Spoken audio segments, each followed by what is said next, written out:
안녕하세요. 박용준입니다. 이번 시간에는요, 알고리즘에 대한 내용을 정리를 하고 알고리즘 관련된 코드를 계속해서 만들어 나가도록 하겠습니다. 알고리즘과 절차 지향 프로그래밍, 알고리즘이 핵심인데요. 절차 지향 프로그래밍이라는 단어를 같이 한번 묶어봤습니다. 그래서 자, 알고리즘에 대해서 한번 정리를 한번 해보겠다라는 거예요. 그래서 기본적으로 프로그래밍 언어를 공부했으면 특정한 프로그래밍 언어를 공부했을 때 그 프로그래밍 사용 능력 또는 이제 문제 해결 능력을 더 키우기 위해서 알고리즘 또는 자료 구조를 공부합니다. 그런데 일반적으로 알고리즘은 제 경험상 학교에서 배우는 알고리즘은 어려워요. 예. 네, 생각보다 이제 많이 어려운데요.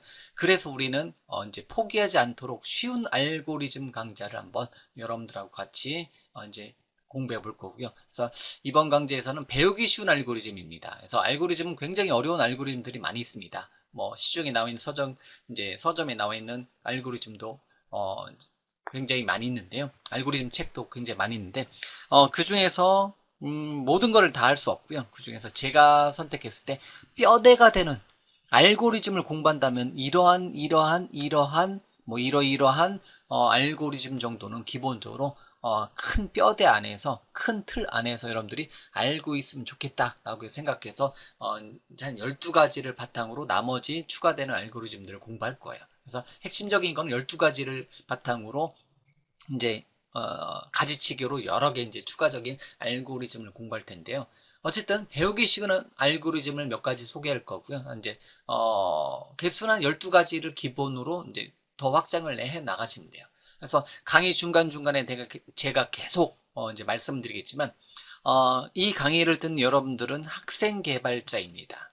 또는 취업을 목적으로 하는 학생 개발자라고 제가 표현을 하는데요. 예를 들면 이제 현업 개발자 또는 학생 개발자 중에서 학생 개발자로 표현을 하도록 하겠습니다.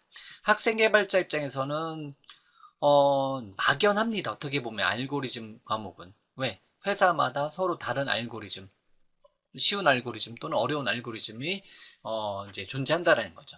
하지만 우리가 제가 목표로 잡는 거는 학생 알고리즘, 이제 학생 개발자면 적어도 이 정도는 알고 추가적으로 추후 만약에 국내 자격증 중에서 정보 처리, 기능사, 산업기사, 기사, 특히 기사까지 정도의 알고리즘 이제 정보 처리 기사에 나올 만한 알고리즘 정도는 알고 있으시면 여러분들이 이제 살아가는데 큰 문제는 없겠구나 이렇게 이제 범위를 기초적인 내용에서 한 개를 일단 잡아놓고요. 그 다음은 여러분들이 스스로 이제 학습해서 더 많은 내용들을 뭐 익혀 나가는 것을 권장한다라는 거죠. 자, 어쨌든 기본은 배우기 쉬운 알고리즘으로 해서 알고리즘 이런 거구나.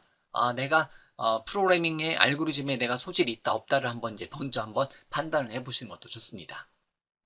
자, 어쨌든 지금까지 배운 프로그래밍 언어. 그래서 프로그래밍 언어, 이제 알고리즘 파트는 프로그래밍 언어에 어떻게 보면 제약이 없어요. C, C++, C#, 자바, 자바스크립트, 파이썬, 코틀린, 고 언어와 같은 여러 가지 언어를 사용하지만 문법이, 이제 문법, 이제 신텍스가 다를 뿐이지 실제 알고리즘 파트는 즉 표현하는 능력 파트는 우리가 이제 의사 코드라고 하는데요. 슈도 코드라고 하는데요.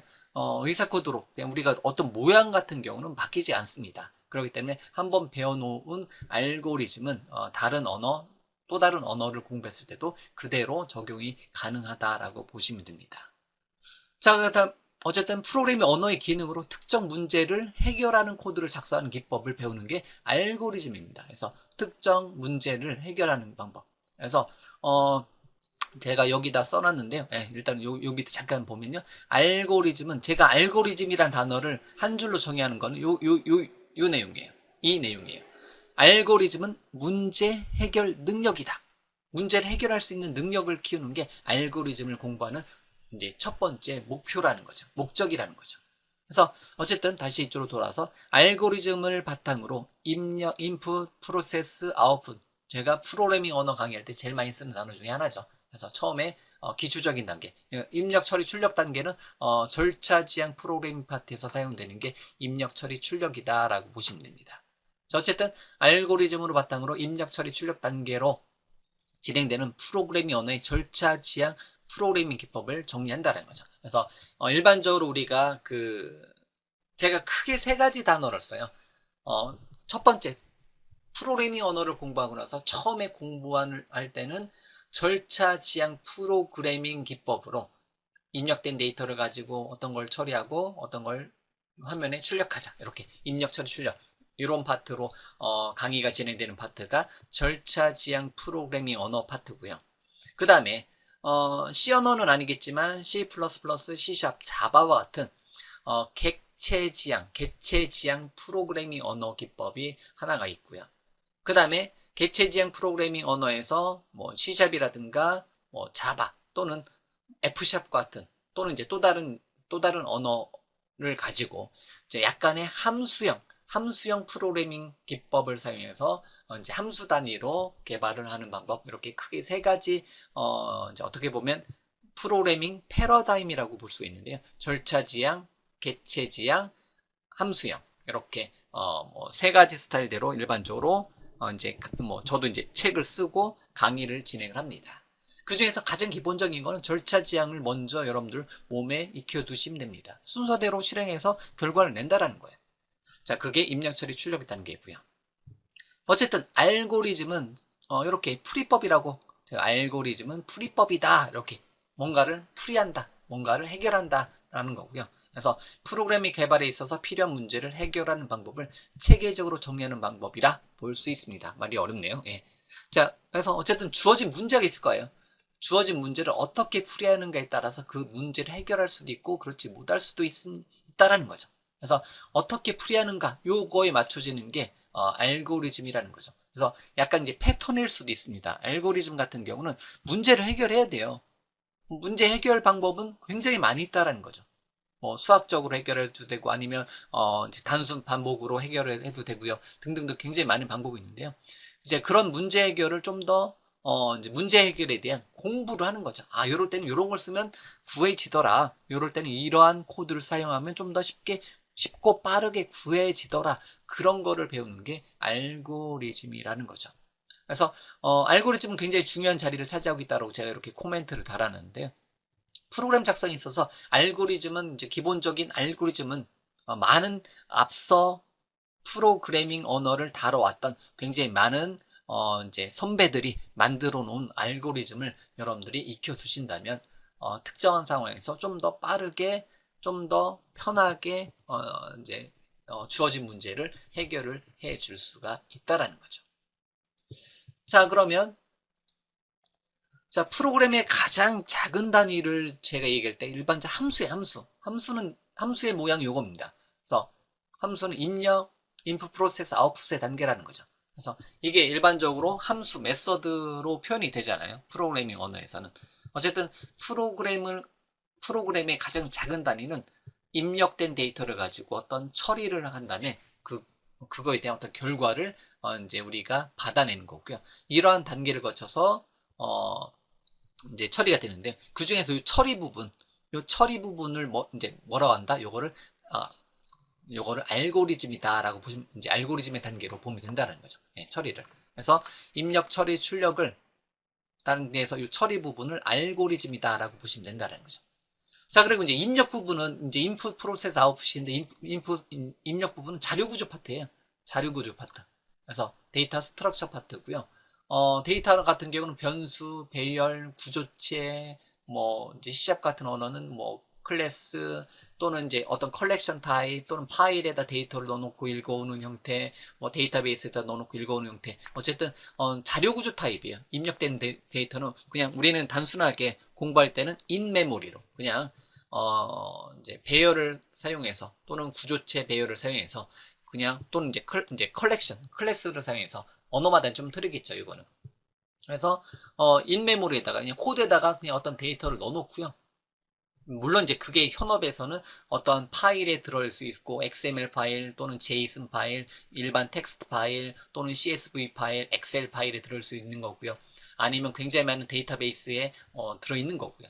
이렇게 있는데 그런 데이터를 나중에 여러분들이 현업 프로그래밍 할 때 이런 걸 작성하겠지만 지금은 뭐 배열이라든가 컬렉션에다가 담아놓고 이제 사용을 한다는 거죠. 어쨌든 입력 부분은 자료 구조 파트가 담당하는 거고요. 출력 부분은 UI가 담당하는 영역입니다. 즉 지금은 알고리즘 강의할 때는 그냥 어떻게 보면 재미없을 수도 있겠지만 콘솔에서 합니다. 터미널에서 한다는 거죠. 그냥 우리가 흔히 말하는 도스창에서 우리가 공부를 한다는 거죠. 하지만 나중에 이제 이 출력 영역은 나중에 뭐 데스크탑 애플리케이션이라든가 웹 애플리케이션이라든가 모바일 또는 서비스 애플리케이션 등등등의 영역으로 나눠서 이제 어떤 이제 가공된 데이터가 출력이 된다는 거죠. 각각의 영역에 맞게, 웹 화면에 맞게, 뭐 모바일 화면에 맞게, 데스크탑 화면에 맞게. 하지만 우리는 최소한의 코드로 최대의 학습 효과를 내기 위해서 이제 모든 거를 다 타이핑 레벨로 할 수 있는 콘솔에서 우리가 거의 다 이제 공부를 하고 있는 거고요. 프로그래밍 언어는 재미없을 수도 있겠지만 화려한 게 아니라 이 콘솔에서 연습을 하는 게 가장 좋습니다. 참고적으로요. 자, 그 다음에 중요한 건 프로세스 파트. 여기가 바로 알고리즘 처리 영역입니다. 여기에 어떠한 알고리즘 코드를 거치고 나면 어떤 문제가 해결이 되더라. 그 알고리즘 코드를 우리가 학습을 익혀두는 거예요. 그리고 굉장히 많은 알고리즘을 익혀두다 보면 그 알고리즘 코드를 가지고 뭐가 가능하냐면 조합이 가능하고요. 그 다음에 이제 운이 좋으면 새로운 여러분들만의 특정한 문제를 해결해낼 알고리즘을 만들어낼 수가 있다는 겁니다. 어쨌든 우리는 이미 굉장히 많은 책에서 제시해주는 지금까지 프로그래밍 공학 이제 그 컴퓨터 공학이 발달하면서 만들어진 굉장히 많은 알고리즘들이 있어요. 그런 알고리즘을 일단 먼저 선학습하고 나서 여러분들이 적용을 한번 해보시는 겁니다. 그러고 나서 여러분들만의 알고리즘을 만들어내는 거고요. 알고리즘이 뭔가 이제 대단한 게 아닙니다. 그냥 어떤 문제를 해결했으면 그게 여러분들만의 알고리즘이라는 거죠. 그런 것을 한번 계속해서 정리를 해본다는 거죠. 자, 그리고 이제 알고리즘 공부할 때 제가 프로그래밍 언어 파트에서는 순서도를 제가 언급하지 않습니다. 다만 그 국내 자격증에서 정보처리 기능사, 정보처리 산업기사, 정보처리 기사 관련된 거 얘기할 때만 플로우 차트, 순서도를 얘기를 합니다. 아쉽지만 저는 그냥 모르겠어요. 다른 사람은 어떻게 할지 모르겠지만 현업 프로그램 작성할 때 이제 그 알고리즘을 표현할 때 어떤 이제 순서도로 표현을 하지 않습니다. 90년대인가요? 90년대 초반에는 서점에 가면요. 순서도 관련된 책만 서점의 한쪽 벽을 차지했었어요. 그만큼 순서도에 대한 순서도가 뭐 이제에 대한 그 책도 많고 강의도 많았다라는 거죠. 근데 지금 제 주변에 10년, 20년 넘게 프로그래밍을 해 오셨던 분들 중에서 순서도를 그려서 하시는 분들은 아무도 없더라고요. 그렇기 때문에 어쨌든 순서도라는 거는 알고리즘 책에는 플로우 차트가 꼭 소개가 됩니다. 하지만 제 책, 제 강의에서는 순서도에 대한 언급을 하지는 않습니다. 참고적으로요. 다만 정보처리, 기능사, 산업기사, 기사에 대한 실기, 뭐 어떤 이제 자격증을 언급한다면 그때는 어쩔 수 없이 왜 순서도로 나오기 때문에 어쩔 수 없이 순서도를 언급하지만 그래도 코드 위주로 순서도를 맞추는 형태대로 저는 강의를 일반적으로 한다라는 거죠. 그래서 순서도라는 거는 알고리즘을 정해진 기호로 표시한 것을 순서도로 합니다. 이제 뭐 중고등학교 수학책에 나오는 내용의 플로우 차트랑 동일한 내용이에요. 단 제 강의, 제 책에서는 따로 순서도는 다루지 않는다라는 거죠.